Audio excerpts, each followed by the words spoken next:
ৰাতিপুৱাই 2টামান নহয় 1টামান বজাৰ পৰা বৰষুণ ঢালিছেই কিন্তু ৰাতিপুৱালৈ পানী দুকলাকাল ভিৰ পানী ইফালে আপোনাৰ কোনোফালে ওলাব সোমাব নোৱাৰি গতিকে থকা মেলা অনেক ব্যৱস্থা কৰিবলগীয়া হৈছে। আমি বেলেগকৈ গৰু ছাগলী হোৱা গঁৰালত তুলি থৈছোঁ, সেয়া গঁৰালতে আছে দিনভৰ।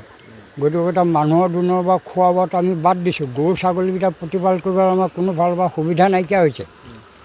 গতিকে এইটো আৰু চৰকাৰে কি ব্যৱস্থা কৰে কৰি মেলি আমাক অকণমান সুবিধা দিলে আমি ভাল পাওঁ। দিহিৰি হাইঠোক 3খন লগ লাগি পেলাই এখন হৈছে, হৈ এতিয়া এইখন মানে মাঘ নোৱাৰ পৰা এইটো একদম ধোপাং পাং কৰি দিছে। খেতি পথাৰটো নায়েই। কঠীয়া পাৰিছিলে, এতিয়া 2 বিঘা 3 বিঘা মাটি তোমাৰ কঠীয়া চব পানীৰ তলত বুৰ খাই আছে।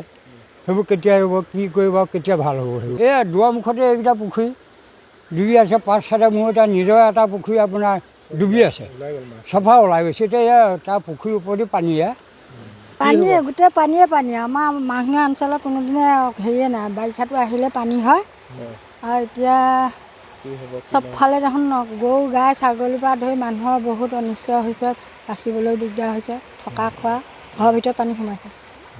তাকে এতিয়া জনসাধাৰণৰ মানুহৰ মানে প্ৰতিনিধিবিলাকে এতিয়া অকণমান চাব লাগে।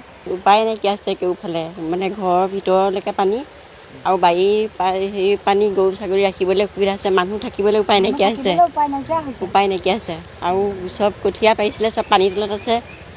মাটি খেতি কৰিব পৰা আশাই নাই, মানে থকা খোৱা ভাতকেইটা খাবলৈ মানে শান্তি সুবিধা নাই।